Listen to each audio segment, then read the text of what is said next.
పునరుద్ధానము నేనే, జీవము కూడా నేనే అని ఇక్కడ యేసయ్య మాట్లాడుతూ ఉన్నాడు. నా ప్రియమైన దేవుని బిడ్డలారా, ఈరోజు పరిశుద్ధాత్మ దేవుడు మీ మధ్యలో ఆయన ఉన్నాడు. ఈ వాక్య భాగంలో పునరుద్ధానము నేనే, జీవము నేనే అంటే ఆయన మరణములో అనారోగ్యములో ఉన్న వాళ్ళని ఆయన బ్రతికిస్తాడట. పునరుద్ధానము కలిగి శక్తి కలిగి ఈ రోజున నీ ఎదుట ఆయన మాట్లాడుతూ ఉన్నాడు. ప్రియమైన దేవుని బిడ్డలారా, ఎప్పుడు దేవుడు మనల్ని ఈ అనారోగ్యముల నుండి, ఈ భయంకరమైన సమస్యల నుంచి మనం తప్పిస్తాడంటే,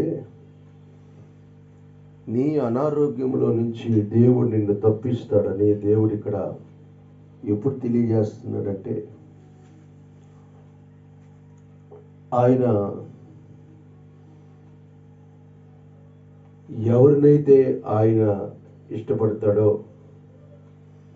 ఎవరైతే ఆయన్ని ఇష్టపడతారో ఆయన వారికి స్వస్థతను అనుగ్రహిస్తాడట.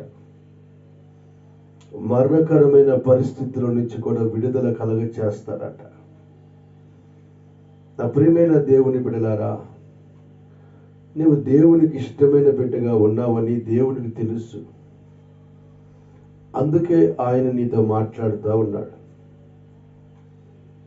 మరణకరమైన అనారోగ్యాలు ఏ వచ్చినా ఆయన మీ అనారోగ్యముల నుంచి మిమ్మల్ని స్వస్థపరిచే దేవుడు.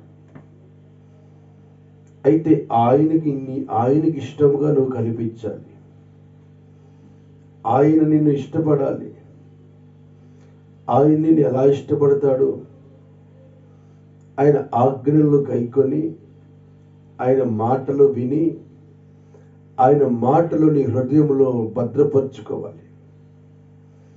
దేవుడు ఎవరిని ప్రేమిస్తాడో వారికి స్వస్థత కలిగింది. నా ప్రియమైన దేవుని బిడ్డలారా, చనిపోయిన వ్యక్తిని కూడా దేవుడు బ్రతికించాడు. నిర్జీవమైన స్థితిలో,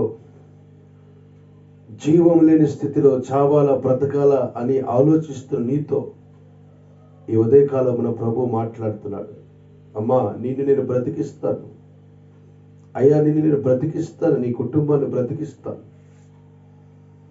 నువ్వు దేని గురించి భయపడాల్సిన అవసరం లేదు.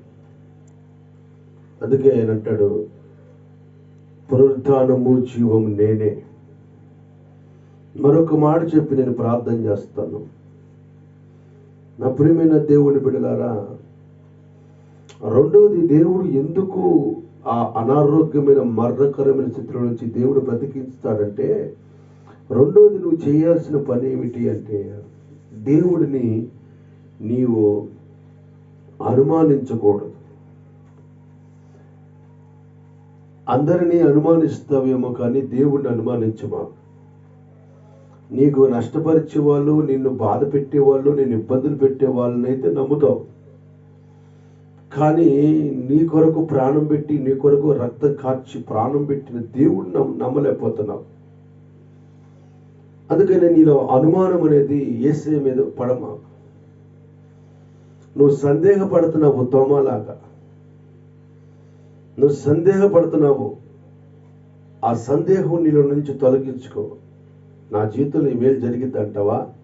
నాకు ఈ కార్యం దేవుడు చేస్తాడంటావా? నా పట్ల దేవుడు ఇవన్నీ నువ్వు దేవుడిని పూర్తిగా నమ్మలేకపోతున్నావు, అనుమానిస్తున్నావు. అందుకని దేవుడు అంటాడు, సందేహపడవద్దు. నువ్వు మరణకరమైన పరిస్థితిలో ఉన్నా, అనారోగ్యమైన స్థితిలో ఉన్నా, చావు బతుకు స్థితిలో ఉన్నా, నీవు కానీ నీ కుటుంబాన్ని కానీ దేవుడు ఖచ్చితంగా బ్రతికిస్తాడు. ఆయన పేరు నజరేయుడైన యేసు. ఉదయకాలమున మీరు రెండు విషయాలు జ్ఞాపకం చేసుకోండి. ఒకటి, ఆయన మనతో మాట్లాడుతున్న మాట ఏంటంటే, ఆయన యందు మీరు నమ్మకం వచ్చాలి. సందేహపడవద్దు. అప్పుడు నీ అనారోగ్యాన్ని, మరణకరమైన స్థితులను దేవుడు తొలగిస్తాడు. నువ్వు ఎటువంటి పరిస్థితుల్లో ఉన్నా నేను విడుదల కలగచేస్తాను. దేవుడి మాటలు